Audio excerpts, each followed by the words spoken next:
Wonderful. ఒకసారి గట్టిగా లేచి బ్రహ్మర్షి పత్రిజీ క్లాస్ కొట్టాలి. ఈ భారతదేశంలో 10,000కు పైగా సంప్రదాయాలు ఉన్నాయి. సనాతన ధర్మం మనకు అనేక మహాద్భుతాలను ఇచ్చింది. 500కు పైగా ఇప్పుడు గురువులు ఉన్నారు ఈ భారతదేశంలో. అందరి యొక్క లక్ష్యం ఒక్క మాటలో తీసుకుంటే అది బ్రహ్మర్షి పత్రిజీ. వేదాలు, ఉపనిషత్తులు, బ్రహ్మసూత్రాలు, భగవద్గీత, ఈ భూమి మీద అవతరించిన మహనీయులందరూ కన్న కలల సాకారం చేయడానికి ఉద్భవించిన మహా అవతారమే బ్రహ్మర్షి పత్రిజీ. ఎందుకని ఈ మాట మనం చెప్పాలి అంటే, చెప్పగలం అంటే, ఆయన అన్నీ ఒకసారి కలిసినప్పుడు, ఫస్ట్ నేను కలిసినప్పుడు ఇంత కోపం ఏంటి అని కనుక్కున్నా. పత్రిజీని చూసిన మొదట చాలామందికి వచ్చే ఇంప్రెషన్ ఏంటంటే వారికి కోపం అనిపిస్తుంది. కానీ ఒకసారి హైదరాబాదులో 2003 ఆ టైంలో ఒక సభలో, పెద్ద సభలో ఆయన అన్నారు, ఈ భూమి మీద ఇంక ఏ జీవి ఏడవకూడదు. అలా ఏడిస్తే ఇంక నా జన్మ ఎందుకు? ఏడవడానిక? నేను జన్మ తీసుకున్నాను అంటే ఈ భూమి మీద ఇంక ఏ జీవి ఏడవకూడదు, అలా చేయడం కోసమే నేను జన్మ తీసుకున్నాను అని, అంత పెద్ద బాధ్యతని ఈ భూమి మీద ఏ జీవి ఏడవకంటే చేయడం అనే లక్ష్యంతో, జీవుల కోసం, జీవులు రక్షింపబడాలనే ఏకైక అద్భుతమైన లక్ష్యంతో, అనేక లక్ష్యాలు పిరమిడ్ సొసైటీకి ఉన్నాయి. కానీ పత్రిజీ అనేక సందర్భాల్లో చెప్పిన మాట, నా ఒకే ఒక కోరిక, ఒకే ఒక లక్ష్యం, ఒకే ఒక కళ, అహింసాయుతమైన భూమాత సాక్షాత్కారాన్ని కల్లారా వీక్షించడమే. ఎంతటి బాధ్యత! అది ఏదో మాట కాదు, కేవలం ఉపన్యాసం కాదు. 35 సంవత్సరాలు ఈ తెలుగు రాష్ట్రాల్లో 1,00,000 ఇళ్ళకి వెళ్ళి మనందరినీ చేరి ప్రతి వ్యక్తిలో ఆ చైతన్యం కలగడం కోసం ఆయన అనుక్షణం అహర్నిశలు పనిచేసి మనందరినీ తయారు చేసి ఈ భూమి మీద ఇంకా ఏ జీవి ఆడవకుండా చూడాలనే లక్ష్యంతో ఆయన చేసిన ఆ ప్రేరణ ఫలితమే ఇవాళ ఆనంద్ అయినా, ఇవాళ గణేష్ అయినా, ఇవాళ విప్లవ ప్రసాద్ గారైనా, ప్రభాకర్ అయినా, ఎవరైనా, ఎంటైర్ పిరమిడ్ సొసైటీకి అతి ముఖ్యమైన లక్ష్యం ఈ భూమి మీద ఇంకా మనుషులు జంతువుల్ని తినే ఆ హీన స్థితి నుంచి మానవుడిలాగా తయారవ్వాలి. వేదం ఏం చెప్పింది? ఇది వేదభూమి. మనుర్భవ జనయ దైవం జనహ అని. మానవుడా, నువ్వు మానవత్వంతో జీవించు, దివ్యశక్తుల్ని ఉపయోగించుకో. మానవుడు మానవత్వంతో ఉన్న రోజునే మనలో ఉన్న అద్భుతాలన్నీ బయటకు వస్తాయి. అలాంటి ప్రామాణిక గ్రంథమైన మన వేదాల నుంచి, వేదభూమిలో జీవుల్ని తినే ఈ దురాచారం ఆగాలి. దానికి కేవలం ర్యాలీలు సరిపోవు. 2010లో ఆనంద్, మనందరం, గణేష్, ఆనంద్, పవన్, యూత్, ఒక 30-40 మంది యూత్ అందరం కలిసి, పెద్దవాళ్ళు, ముసలివాళ్ళు, అంటే నేను ఇప్పుడు పెద్దవాడిని అయినా యూత్ ఉండాలి. యూత్ మాట్లాడితేనే బాగుంటుంది. ఇన్నాళ్ళు తినేసి, నేను ఒకసారి చెప్తుంటే ఇన్నాళ్ళు తినేసి ఇప్పుడు చెప్తున్నాడు అన్నారు. అంచేత యూతే చెప్పాలి. ఇందాక కూడా నాకు తిరుపతి మాస్టర్స్ అందరూ చెప్తుంటే, ఆ 3rd ఇయర్ ఇంజనీరింగ్ చదువుతున్న అబ్బాయి మాట్లాడిన మాట నాకు చాలా ఆనందం అనిపించింది. యూత్ రావాలి, యూతే ర్యాలీలు చేయాలి. ముసలి వాళ్ళు వెళ్ళి సపోర్ట్ ఇవ్వండి, మనం సపోర్ట్ ఇవ్వాలా. యూత్ ఇవాళ పిరమిడ్ స్పిరిచువల్ సొసైటీలో నేను ఒక మాట చెప్తున్నాను ఫ్రెండ్స్, పత్రిజీతో కలిసి ఇవాళ నేను ఆనంద్తో పూర్తిగా, ఆనంద్ చేసే పనికి నేను పూర్తి మద్దతుని తెలియజేస్తే నిలబడ్డానికి కారణం పిఎంసికి ఆనంద్, నవకాంతులు దొరకాలంటే మనకు దొరకరు. ఎందుకనంటే పత్రిజీతో కలిసి 30 సంవత్సరాలు ఆయనతో కలిసి జీవించిన ఈ యూత్ని, ఈ వజ్రాల్ని ఎక్కడైనా దుమ్ము ధూళి పడితే దాన్ని ఎదలగా తొలగించుకోవాలో వాళ్ళు నేర్చుకున్నారు. కాబట్టి వాళ్ళని పొందడం చాలా కష్టం. నా ఫెయిల్యూర్ ఇది అని నేను విజయనగరంలో చెప్పాను. ఇది నా ఫెయిల్యూర్, నేను యూత్కి అందించలేకపోయాం, యూత్ని తయారు చేయలేకపోయాం. ఇంకా ఎంతోమంది కావాలి. మొన్న నాకు పైమా చూస్తే నాకు బాధ అనిపించింది. పైమా యూత్ అంటే స్టేజ్ నిండిపోవాలి. మన పిల్లలందరూ, మన మనవలందరూ, లేకపోతే మనకు సంబంధించిన ప్రతి యువకుడు ప్రేరణ పొందేలాగా మనం తయారు చేయడంలో వైఫల్యం చెందాము. మనం ఎంతసేపు ఏదో మాట్లాడాము. అప్డేట్ కావాలి, శాస్త్రీయత కావాలి. పిరమిడ్ స్పిరిచువల్ సొసైటీ అంటే అత్యంత అద్భుతమైన శాస్త్రీయ ఆధ్యాత్మిక అద్భుతం. ఇదొక మహా విప్లవం. ఈ భూమి మీద ఈ 100 సంవత్సరాల్లో, 1000 సంవత్సరాల్లో ఇలాంటి విప్లవాన్ని సృష్టించిన ఒక ఆధ్యాత్మిక సంస్థ లేదు. ఇది నేను గర్వంగా ఎందుకు చెప్పగలుగుతానంటే, మీరు లక్షల సంవత్సరాల భారతీయ సంస్కృతిని, 10,000 సంవత్సరాల సంస్కృతిని చూడండి. ఏ దేశంలో ఎక్కడా కూడా పిరమిడ్ స్పిరిచువల్ సొసైటీ ఏ లక్ష్యంతో అయితే పనిచేసిందో అదే లక్ష్యంతో పనిచేసిన ఇంకొక ఆధ్యాత్మిక సంస్థ లేదు. కొంతమంది వ్యక్తులకి వాళ్ళు ఎన్లైటెన్ కావడానికి కావాల్సిన అద్భుతాలు ప్రసాదించారు. మహనీయులందరూ ఎంతో అద్భుతం చేశారు. కానీ కేవలం జీవుల కోసం పనిచేసే ఒక అద్భుత ఆధ్యాత్మిక సంస్థ pyramid spiritual society. Pyramid spiritual society మనుషుల కోసం కాదు, మనుషుల్ని మనుషులుగా తయారై ఆ జీవుల్ని కాపాడే బాధ్యత తీసుకోండి.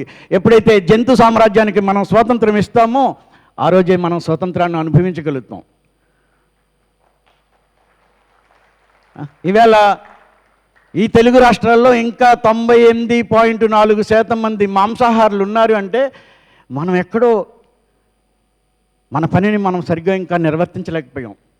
ర్యాలీలు సరిపోలేదు, ఇంటింటికి వెళ్ళి మాట్లాడాలి. ఈ బండబారిన ఈ హృదయాల్లో ఆ కరుణని మేల్కొల్పించాలి. ఇంటింటికి వెళ్ళి మాట్లాడాలి. కాబట్టి నా వయసు 68 సంవత్సరాలు. గత 24లో ఆగస్టులో ఒక 92 రోజులు ఇంటింటికి వెళ్ళి నేను ప్రతి వ్యక్తిని కలవడానికి ప్రయత్నం చేసి మాట్లాడాను. ప్రతి ఇంటికి వెళ్ళి ప్రకృతి వ్యాలీలో బయలుదేరి శ్రీకాకుళం, విజయనగరం జిల్లాల మీదుగా కొటాల జాతవనం వరకు ప్రతి ఇంటికి వెళ్ళి, అయ్యా మీరు మాంసాహారులు అయితే మానమని అడగడానికి వచ్చాను, నేను ధర్మ ప్రచార యాత్ర చేస్తూ వచ్చాను అనేవాడిని. ఎవరో అని అడుక్కునేవాడు కాదని బయటకు వచ్చేవారు. ఈ తలబట్ల అవి చూసి ఓకే. వాళ్ళని అడిగిన మాట ఒకటే, మీరు మాంసాహారులు అయితే మానమని అడగడానికి వచ్చాను. మేము అందరూ ఇంచుమించు మాంసాహారులే. అయ్యా మనం తినడం కోసం ఆ కషాయాడు దారుణంగా నరికేస్తాడు, చిత్రహింసలు పెట్టి చంపుతాడు. ఈ ఘోరం ఆపాలా వద్దా? అందరూ 90% ఆపాలి అనేవారు. ఆపాలంటే మీరు ముందు శాకాహారులు అవ్వాలి. అయ్యా మనకు 3 కోట్ల మంది దేవతలు ఉన్నారు. ఏ దేవుడు దేవత కూడా మీరు నన్ను ఆరాధిస్తే మిమ్మల్ని కాపాడుతానని చెప్పలేదు. ఈ భూమి, ఈ భారతదేశం, ఈ మనం ఆరాధించే దైవాలు ఒకే ఒక మాట చెప్పారు, ధర్మాన్ని నువ్వు కాపాడితే నువ్వు కాపాడిన ధర్మం నిన్ను కాపాడుతుంది. ధర్మో రక్షితి రక్షిత. అహింస దేశం ఇది. ఈ దేశపు జాతీయ ఆదర్శం అహింస. అలాంటి భారతదేశంలో, అలాంటి ధర్మభూమిలో కృష్ణుడు, రాముడు, బుద్ధుడు, వెంకటేశ్వర స్వామి, అనేక మంది దేవతలు, దేవుళ్ళు నడిచిన ఇలాంటి పుణ్యభూమిలో ఇంకా ఎంత నాగరికత దేశం అయిన తర్వాత కూడా India is the cultural capital of the world. ప్రపంచానికి సాంస్కృతిక రాజధాని భారతదేశం. భారతదేశం అంటే అత్యున్నత కల్చర్ ఉన్న దేశం, నాగరిక దేశం. అలాంటి నాగరిక దేశంలో ఇంకా అనాగరికంగా రక్తమాంసాలు తినడం, వేదభూమిలో రక్తమాంసాలు తినడం ఎంతటి బాధ. ఇది అన్ని ఆధ్యాత్మిక సంస్థల ఫెయిల్యూర్. ధర్మాన్ని ప్రచారం చేయడంలో వైఫల్యం చెందారు, భక్తిని ప్రచారం చేశారు. నేను కొండ మీదకి దర్శనానికి వెళ్ళాను. ఎంతమంది వెంకటేశ్వర స్వాములు, ఆయన తయారు చేసిన వెంకటేశ్వర స్వాములు మనం తయారు చేసిన వెంకటేశ్వర స్వామిని చూడడానికి వెళ్తున్నారు అనిపించింది. అహం బ్రహ్మాస్మి, నువ్వే అని ప్రకటించిన అద్భుతమైన దేశం, అద్భుతమైన జాతి ఈ భూమి మీద ఏదైనా ఉందంటే అది భారతదేశం. భగవద్గీత 2వ అధ్యాయంలో మొట్టమొదటి మాటే నువ్వే దేవుడివి అని కృష్ణ భగవానుడు ఆయన నోటి నుంచి వచ్చిన మొదటి పలుకదే. ఆ లక్ష్యాన్ని చేరడం కోసం నువ్వే దేవుడివి, అంతా దైవమే. ఆ దైవ అద్భుతాన్ని, ఆ శక్తిని, ఈ రక్తమాంసాలు తిని హీనస్థితికి దిగజారుతావా? శాకాహారిగా మాంసాహారాన్ని విడిచిపెట్టి శాకాహారిగా తయారయ్యే ధ్యాన సాధనతో అద్భుతంగా నీ జీవితాన్ని వికసింపజేసుకుంటావా? అందుకే అన్ని విషయాల సారం రెండు మాటలుగా, ఒకటి ధ్యానం, రెండు అహింస, రెండు అంశాలని మనకి ప్రసాదించి ఇవాళ మనందరి మీద ఎంతో పెద్ద బాధ్యత ఉంది. రోజు నిరాశ కాదు, కానీ అయ్యో ఆయన భౌతికంగా వెళ్ళి చూస్తున్నారు, కానీ మనం ఇంకా ఎంతో చేయవలసింది. వినడానికి ఎంతోమంది ఉన్నారు, చెప్పేవాళ్ళు సరిపోలేదు. శాస్త్రీయత కావాలి. ఇవాళ ఏఐ వచ్చింది, టెక్నాలజీ ఉంది, మనం ఇంకా అప్డేట్ అవ్వాలి. ర్యాలీలు చేసే మీ అందరికీ నా విజ్ఞప్తి, ఎంటైర్ పిరమిడ్ స్పిరిచువల్ సొసైటీలో శాకాహార ర్యాలీలు చేసే మిత్రులందరికీ నా విజ్ఞప్తి, మీరు ర్యాలీలు చేసి చక్కగా మాట్లాడేవాళ్ళు ప్రతి ఇంటింటికి వెళ్ళి మాట్లాడండి. నిన్న ఎవరో చెప్తున్నారు మీడియాలో చెప్తే సరిపోతుందని. సరిపోదు. మనిషి వెళ్ళి ఎదుటివాడితో మాట్లాడితే ఎంతో జరుగుతుంది. నాకు ఎంతో ఎక్స్పీరియన్స్ ఉంది ఇందులో. ఎందుకని నేను ఈ మాట చెప్తున్నానంటే, నేను ప్రయోగాత్మకంగా 92 రోజులు తిరగడానికి ముందు మా జిల్లాలో, తూర్పుగోదావరి జిల్లాలో ఒక 11 రోజులు ఇంటింటికి వెళ్ళి మాట్లాడి బాగుంది ఇదని నేను చేస్తున్నాను. అలాగే మీ అందరికీ నా రిక్వెస్ట్, ప్రకృతి వ్యాలీ సమీపంలో ఎస్కోట్ అనే మండలంలో విపరీతమైన మాంసాహారం అన్ని చోట్ల ఉంది. అక్కడ రేపు 16వ తేదీ నుంచి 22వ తేదీ వరకు ఇంటింటి ధర్మ ప్రచార యాత్ర చేస్తున్నాం. మీరు అందరూ రండి. ఒకరు ఇద్దరు వెళ్తే ఈ మాంసాహారులు అనుకుంటున్నారు మన సంఖ్య ఎక్కువ, వీళ్ళు తక్కువ అనుకుంటున్నారు. అంచేత ప్రభంజనంలాగా పిరమిడ్ మాస్టర్లు అందరూ వేలాదిగా ఒక సింహగర్జన చేస్తా మనుషుల హృదయాల్లో మార్పు రావడం కోసం, వాళ్ళనేమి నిందించడం కోసం కాదు, మనుషుల హృదయాల్లో వాళ్ళకి తెలియజేయాలి. మీ అందరికీ చెప్పండి, ర్యాలీలు చూసి ఎవరైనా మారారా? ఇక్కడ ఎవరైనా చెప్తే మారారా? ఎవరైనా శాకాహారి కండి అని చెప్తే మీరు శాకాహారులు అయ్యారా? శాకాహార ర్యాలీలు చూసి మారిన వారు ఎవరైనా ఉన్నారా? ఒక చెయ్యి లేవడంలే. నేను 40 రోజులు పత్రిజీ చైతన్య జ్యోతి తీసుకువెళ్ళినప్పుడు ప్రతి సెంటర్లో నేను అడిగేవాడిని, ఎవరైనా వచ్చి చెప్తే అవుతుంది. ర్యాలీలు చూస్తే మార్పు రాదు. మన ఎనర్జీని వెళ్ళి మాట్లాడడానికి పెట్టండి, నా విజ్ఞప్తి. ఈ ఏడాది అంతానికి 2029 మనకి డెడ్ లైన్. 29 అంతానికి ఆంధ్ర, తెలుగు రాష్ట్రాల్లో అందరూ శాకాహారులు అవ్వాలి. దీనికోసం మన అందరం పనిచేద్దాం.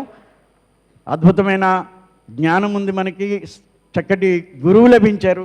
ఇంతటి అద్భుతం బహుశా పత్రిజీ ఏం చేశారో తెలియడానికి నాకు తెలిసి కనీసం ఇంకొక 100 సంవత్సరాలు పడుతుంది.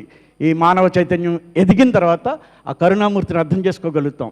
పత్రిజీ అంటే కరుణ, పిరమిడ్ స్పిరిచువల్ సొసైటీ అంటే కంపాషన్.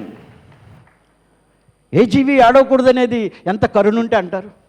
అలాంటి మహనీయుడు సాంగత్యంలో ఈ మూమెంట్లో పనిచేయడమే మన భాగ్యం. అలాంటి పిరమిడ్ స్పిరిచువల్ సొసైటీ మూమెంట్కి, దానికి పత్రిజీ వాయిస్ అయిన పిఎంసికి మనందరం మరింత ప్రోత్సాహాన్ని అందించి, పిఎంసి ప్రతి ఇంటికి వెళ్ళాలా, ప్రతి స్కూళ్ళు తెలియాలి. నేను ఈ మధ్యన ఎక్కడైనా పిరమిడ్లు ఓపెన్ చేయడానికి వెళ్తే, నేను ఆ మధ్యన ప్రకాశం జిల్లాలో ఒక గ్రామం వెళ్తే, వాళ్ళు రామచంద్ర మిషన్ నుంచి వచ్చామండి మేము, ఎదురున్నారు, పిరమిడ్ ఆశ్రమం కట్టారు. మీరు ఎలా ఇందులోకి వచ్చారంటే, మేము అంతకుముందు రామచంద్ర మిషన్ 14 సంవత్సరాలు ఉన్నాము. కరోనా టైంలో మేము పిఎంసి చూసాము. పిఎంసి చూసి మాకు ఎలాగ అక్కడికి వెళ్ళి ఆ గురువుగారు సందేశాలు వినడానికి అవకాశం లేదు, బహుశా అదేమో. మేము పిఎంసిలో ఈ ధ్యానాన్ని చేసి 14 సంవత్సరాల్లో పొందలేంది ఈ శ్వాస మీద ధ్యాస ఒక రోజు చేసేటప్పటికే మాకు బాగుంది, ఈ ధ్యానం చేస్తా. ఈవేళ మేము ఈ ఆశ్రమాన్ని నిర్మించామని సుమారు ₹1 కోటి పెట్టి ఒక ఆశ్రమాన్ని నిర్మించారు. చాలా చిన్న స్థాయి వాళ్ళు. ఎంతోమంది ఈవేళ పిరమిడ్ పిఎంసి చూసి వేల మంది ధ్యానులయ్యారు. పత్రిజీ యొక్క మాస్టర్స్ మనందరూ, మీ అందరి ద్వారా ఎంతోమంది మాస్టర్స్ అయ్యారు. కానీ సరిపోదు. వేల కిలోమీటర్లు ధ్యాన కేంద్రాలు లేకుండా అవడానికి వీల్లేదు. భారతదేశంలో ఉన్న 7,23,000 గ్రామాల్లో పిరమిడ్ ధ్యాన కేంద్రాలు వచ్చి తీరాలి. Yes sir, true. ప్రతి గ్రామంలో ఒక ధ్యాన కేంద్రం రావాలి. మీ ఊర్లో మీకు తెలిసిన వాళ్ళ ఊర్లో ధ్యాన కేంద్రం వచ్చి తీరాలి. అక్కడ ఉచిత ధ్యాన శిక్షణ శిబిరాలు నడపాలి. అలా మనందరం మరింత శ్రద్ధతో పనిచేద్దాం. పిఎంసి తన బాధ్యతను తను చేస్తుంది. మన బాధ్యత ప్రతి మనిషిని చేరాలి. ప్రతిరోజు ప్రతి మనిషికి సమయాన్ని వృధా చేయొద్దు. ప్రతి స్కూల్కి వెళ్ళాలా. యూత్ అందరినీ తయారు చేయాలి. చూశారు కదా మొన్న ఎలా ఉన్నారో యూత్. కొంతమంది యూత్, నేను అందరిని అనడంలే. ఆ జంతర్ మంతర్లో ఢిల్లీలో ఏం సంస్కారము ఇది? ఎవరి ఫెయిల్యూర్? ప్రధాని అన్నారు కదా, ఆ పిల్ల అలా మాట్లాడిందంటే ఎందుకో తెలుసుకోవాలి, ఆమె మీద కేసులు పెట్టొద్దని నరేంద్ర మోడీ గారు అన్నారు కదా. ఎందుకు ఈ బిడ్డలు అలా ఉన్నారు? ఎందుకనంటే మనం ఒక సోదిలో వెళ్ళిపోవద్దు, అప్డేట్ కావాలి, ఆ శాస్త్రీయత కావాలి. మీరు నిరంతరం అధ్యయనం చేయాలి. పిరమిడ్ స్పిరిచువల్ సొసైటీలో మహాద్భుతం ఏంటంటే స్వాధ్యాయం. ఎన్ని అద్భుతమైన గ్రంథాలు ఉన్నాయో, ఎంత అద్భుతమైన జ్ఞానం ఉంది ఇక్కడ. మనం అది అవలంబించాలి తప్ప ఎప్పుడో అవుట్డేటెడ్ 20 సంవత్సరాలు 2010లో నేను ర్యాలీ చేశాను ఈ సోది అక్కర్లే. నేను ఈవేళ మీ అందరినీ కోరుకుంటున్నది గతం అయిపోయింది. అది ఫెయిల్యూర్, కంప్లీట్ సక్సెస్ కాదు. నిరాశతో నేను ఈ బాడీని వదిలేయకూడదు. నిరాశతో నేను ఫెయిల్ అయ్యాననే భావంతో ఈ బాడీని వదిలేయకూడదు. కాబట్టి ఇక ముందు మనం వీలున్నంతగా అందరినీ చైతన్యపరచడానికి మనవంతు ప్రయత్నం చేద్దాం. అలాగే పిఎంసికి కూడా నా రిక్వెస్ట్ ఏంటంటే నెక్స్ట్ ధ్యానయజ్ఞంలో ప్రతిరోజు 1 గంట అయినా మహాకర్ణికి స్లాట్ ఇవ్వాలి. 100% సార్. ఈ క్షణమే దానికి ఓకే అందరి నుంచి. Thank you so much sir. Thanks a lot. Thank you very much. Thank you. రాఘవరావు గారికి నా ప్రణామాలు. గట్టిగా చప్పలు కొడదాం రాఘవరావు గారిని, ఎండి గారిని. ఇంకా ఆనందం అనిపించింది ఏంటంటే ఈ 2 రోజుల నుంచి నాకు వీలున్నప్పుడల్లా నా కళ్ళు చమురుస్తూ ఉన్నాయి. ఆ పునాది వజ్రాలు, నేను రాళ్ళని నా నోటితో అనలే. సో మీలాంటి రాళ్ళతో పునాదులేలే, వజ్రాలతోటి ఈ మూమెంట్ని పునాదులు నిర్మించారు. నెక్స్ట్ టైము స్లాట్ పునాది రాళ్ళు కాదు, పునాది వజ్రాలను పెడదాం. ఆ వజ్రాలు చూసి ఒక్క ఎగ్జాంపుల్ చెప్పేస్తాను, టైం కొంచెం. సార్ నిన్న నేను వెళ్తున్నప్పుడు విజయ్ కుమార్ గారు నా జోళ్ళు ఎక్కడ పెట్టాను అనుకుంటున్నా, అక్కడ ఉన్నాయి సార్ అంటున్నారు. నేను ఇప్పేటప్పుడు ఆయన చూశారు, మేము ఇద్దరం కలిసి వచ్చాము. వెళ్తున్నప్పుడు ఆయన అన్నమాట ఏంటో తెలుసు, నా జోళ్ళు ఎక్కడున్నాయి అనుకుంటున్నా. ఆయన మీ జోళ్ళు అక్కడ ఉన్నాయన్నారు. ఎంతటి అవేర్నెస్ చూడండి. నాకు భోంచేస్తుంటే పొలమారితే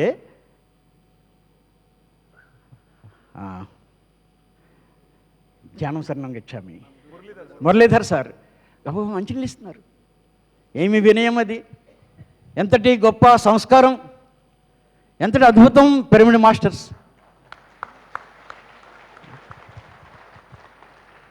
అహంతో నేను ఎప్పుడో 93లో వచ్చాను, వీడెవడో బచ్చగాడు అనుకోకుండా జగపతిరాజు దగ్గుతుంటే మంచినీళ్ళు ఇస్తే ఏం చేయాలి నేను అనుకున్నా. ఎంత గొప్ప పని చేశారు పిఎంసి వాళ్ళు. ఆ మహనీయులందరినీ వేదిక మీద చూపిస్తున్నారు కదా. ఇంతకంటే గొప్ప అద్భుతం డెఫినెట్గా పత్రిజీ అయితే ఎంత ఆనందిస్తున్నారు. Yes sir. మీ అందరికీ నమస్కారం. మనం తిరుపతిలో నెక్స్ట్ యజ్ఞాన్ని 1,00,000 మందితో చేయాలి. మహతి చుట్టుపక్కల ఇంకా ఏం చేయాలో మరి ఆలోచించి, లేదా అన్ని చోట్ల కెమెరాలు పెడతారో స్క్రీన్లు పెడతారో, 1,00,000 మందితో తిరుపతిలో ధ్యాన యజ్ఞం జరగాలి. Yes sir. అలా జరగాలని కోరుకుంటా. మీ అందరికీ నమస్కారం. Thank you sir.